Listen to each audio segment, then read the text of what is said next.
मित्रांनो, रात्री 12 वाजता एका व्हॉट्सअप ग्रुपवर एक मेसेज येतो. मेसेज साधाच असतो बरं का.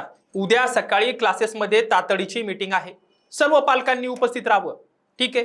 कोणाला वाटतं मुलांच्या प्रगतीबद्दल बोलणार असतील, कोणाला वाटतं फी वाढवणार असतील. पालक येतात आणि समोर जे ऐकायला मिळतं ना, ते कोणाच्याच स्वप्नातही नसतं. उद्यापासून हा क्लास कायमचा बंद, इतकंच सांगितलं जातं. बरं, का बंद? पुढे मुलांचं काय? भरलेले लाखो रुपये परत मिळणार का? यातलं एकही उत्तर कुणीच देत नाही. ही गोष्ट आहे 33 शाखा, हजारो विद्यार्थी आणि 35 वर्षाचा विश्वास असलेल्या महेश ट्युटोरियल्सची. आणि एका रात्रीत हे संपूर्ण साम्राज्य पत्त्यासारखं कोसळलं. यामागे फक्त आर्थिक दिवाळखोरी आहे की आणखीन काही मोठा खेळ? हे सगळं आजच्या या व्हिडिओमधून बघणार आहोत. नमस्कार, मी आपल्या सर्वांचाच मित्र अक्षय ताटे आणि आपण बघतायत सत्य पे सत्ता. प्रश्न तुमचे, आवाज आमचा. मित्रांनो, प्रत्येक मध्यमवर्गीय पालकांच्या खिशाला आणि काळजाला भिडणारा आहे. कारण इथे प्रश्न फक्त एका क्लासेसचा नाहीये. प्रश्न आहे लाखो रुपये कर्ज काढून मुलांच्या भविष्यासाठी गुंतवणूक करणाऱ्या सामान्य कुटुंबाच्या विश्वासाचा. चला संपूर्ण प्रकरण थोडंसं नीट समजून घेऊया. मित्रांनो, महेश ट्युटोरियल्स ही काही रातोरात उभी राहिलेली संस्था नव्हती. 1988 सालापासून महाराष्ट्रात या नावाने शिक्षणाचं एक साम्राज्य उभं राहिलं होतं. 10वी 12वी सीबीएसई आयसीएसई प्रत्येक बोर्डाच्या विद्यार्थ्यांसाठी हे नाव विश्वासाचं प्रतीक बनलं होतं. वर्षानुवर्षे चांगले निकाल, मोठमोठ्या जाहिराती आणि एक भक्कम प्रतिमा. यामुळे मध्यमवर्गीय पालकांसाठी महेश ट्युटोरियल्स म्हणजे यशाचा शॉर्टकट वाटायला लागला होता. पण बाहेरून दिसणारी ही चमक आतून पूर्णपणे पोखरली जात होती. कोरोना महामारीनंतर संपूर्ण ऑफलाईन कोचिंग इंडस्ट्रीलाच मोठा हादरा बसलाय, हे मान्य. विद्यार्थी मोठ्या संख्येने ऑनलाईन प्लॅटफॉर्मकडे वळले. नवीन ऍडटेक कंपन्या कमीत कमी किमतीत तोच अभ्यासक्रम शिकवायला लागल्या आणि द्यायला लागल्या. आणि स्पर्धा इतकी वाढली की पारंपरिक क्लासरूम वरून मॉडेल आर्थिकदृष्ट्या कमकुवत होत गेलं. महेश ट्युटोरियल्सला याचा सर्वात मोठा फटका बसला. विद्यार्थी संख्या रोडावत गेली, पण भाड्याची जागा, शिक्षकांचे पगार, जाहिरातींचा खर्च हे सगळे कायम राहिलं हो. आता हा आर्थिक अँगल जरा नीट समजून घ्यावर का, कारण इथेच खरी गोम आहे. मिळालेल्या माहितीनुसार आज घडीला महेश ट्युटोरियल्सवर तब्बल 74 कोटी रुपयांपासून अधिक थकबाकी असल्याचं समोर आलंय. अनेक माध्यमात वेगवेगळे आकडे आहे, पण 74 कोटी छोटी आकडा नाहीये. एवढं मोठं कर्ज येतं कुठून, हा प्रश्न तुम्हाला पडू शकतो. जेव्हा उत्पन्नापेक्षा खर्च सतत जास्त राहतो आणि तो खर्च भरून काढण्यासाठी नवीन कर्ज काढलं जातं, तेव्हा कंपनी एका दुष्टचक्रात अडकते. जुनं कर्ज फेडण्यासाठी नवीन कर्ज आणि नवीन कर्ज फेडण्यासाठी परत नवीन कर्ज चालूच राहतं. विद्यार्थ्यांची फी चालूच आहे. आणि हीच गोष्ट सगळ्यात जास्त धक्कादायक आहे मित्रांनो.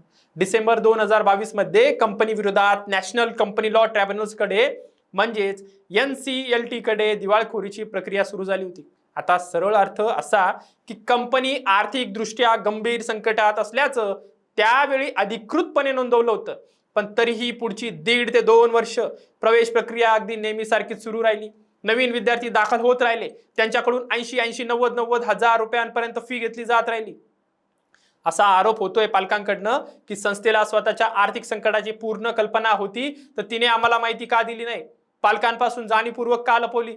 जोपर्यंत शक्य होतं तोपर्यंत कॅश फ्लो सुरू ठेवण्यासाठी नवीन प्रवेश घेत राहिली. हा फक्त व्यवसायातला चढ उतार आहे की जाणीवपूर्वक केलेली फसवणूक? आता हा प्रश्न कायद्याच्या चौकटीत तपासायलाच पाहिजे, हे गरजेचं आहे. मग तो दिवस उजाडला, तो म्हणजे कालचा. राज्यभरातील महेश ट्युटोरियल्सच्या तब्बल 33 शाखा एकाच वेळी बंद झाल्याची माहिती समोर आली. चेंबूर, अंधेरी सगळीकडच्या ज्या शाखा आहेत, ते सुरू असलेले सर्व विद्यार्थी जागच्या जागी थांबवण्यात आले. हे सर्व वर्ग थांबवण्यात आले. जवळपास 3000 विद्यार्थ्यांचं शिक्षण मध्येच अडकलंय. काहींचा अभ्यासक्रम अर्धवट राहिला होता, काहींचं वर्ष सुरूच होणार होतं. पण हा फटका फक्त विद्यार्थ्यांनाच बसला नाहीये मित्रांनो. असा आरोप होतोय की अनेक शिक्षकांचे पगार अचानक राजीनामा घ्यायला लावण्यात आले, त्यांना सांगण्यात आलंय. याचं कारण म्हणजे त्यांचे पगार वेळेवर दिले नाहीयेत. अनेक महिन्यांपासून त्यांचे पगार थकलेले होते. म्हणजे एकाच वेळी शिक्षकांचा रोजगार बुडाला, विद्यार्थ्यांचं शैक्षणिक वर्ष बुडालं आणि सगळे उघड्यावर पडलेले.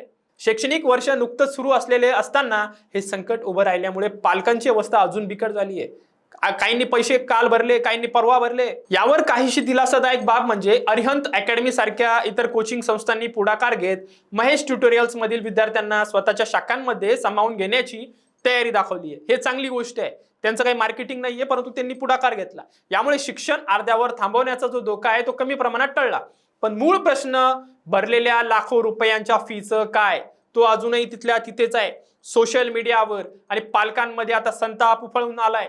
सरळ प्रश्न विचारला जातोय, जर कंपनीला आपलं आर्थिक संकट आधीपासून माहिती होतं, जर NCLT मध्ये तक्रार किंवा प्रक्रिया चालू आहे, तर आम्हाला का कळवण्यात आलं नाही? नवीन प्रवेश प्रक्रिया का घेत राहिले?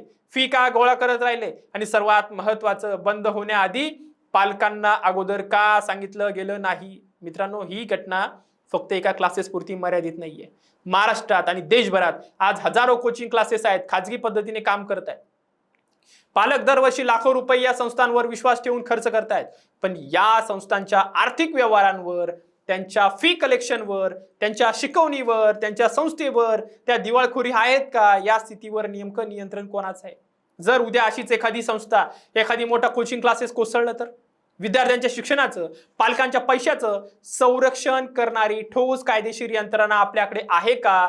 आज तरी याचं स्पष्ट उत्तर नाहीये आणि हीच खरी असुरक्षितता आहे. एकेकाळी वर्तमानपत्रांमधल्या मोठ्या मोठ्या जाहिरातींमध्ये आणि निकालांच्या फ्लेक्सवर झळकणारी महेश ट्युटोरियल्सचं नाव आज अचानक बंद झालेल्या टोळ्यांमध्ये लपलेलं आहे. आणि ही घटना एक आर्थिक धडा शिकून जाते.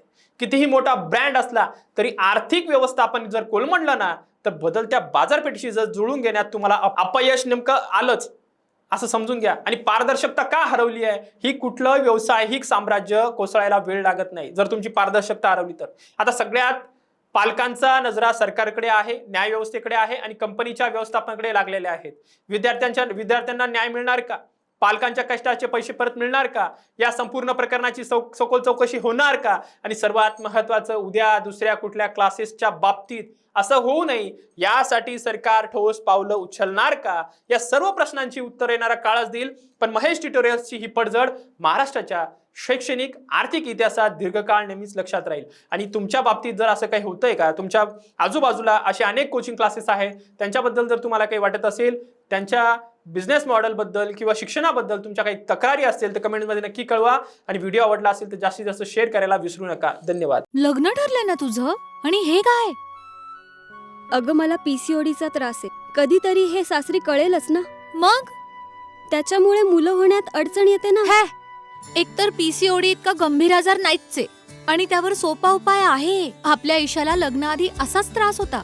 तिने डॉक्टर चाटेज होमिओपॅथी क्लिनिक मध्ये उपचार घेतले आणि तिला आता 2 मुलं आहेत. डॉक्टर चाटेज होमिओपॅथी क्लिनिक, साइड इफेक्ट नसलेला होमिओपॅथीचा नैसर्गिक उपचार. 9545727107